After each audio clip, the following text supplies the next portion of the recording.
केंद्र व राज्य सरकारच्या कारभाराविरोधात मंठा तालुका काँग्रेस कमिटीच्या वतीनं रघुपती राघव राजाराम सत्याग्रह आंदोलन करण्यात आले।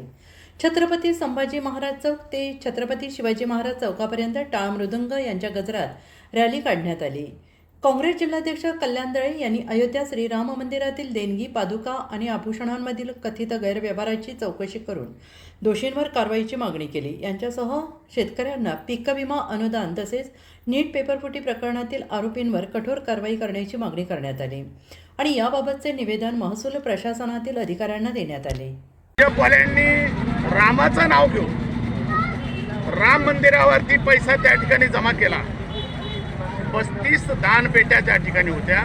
त्या 35 दानपेट्यामधलं दान त्यांनी भाजप आणि RSSनं त्या ठिकाणी सुरू केलं। रामाच्या पादुका त्यांना पुरल्या नाहीत, रामाचे आभूषण त्यांना त्या ठिकाणी पुरले नाहीत आणि 1400 कोटी रुपयाचा दरोडा भाजप आणि RSSनं त्या ठिकाणी टाकला।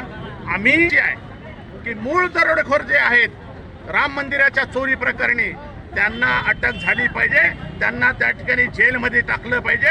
ही भूमिका घेऊन आम्ही या ठिकाणी जनतेच्या दरबारामध्ये जात आहोत। जो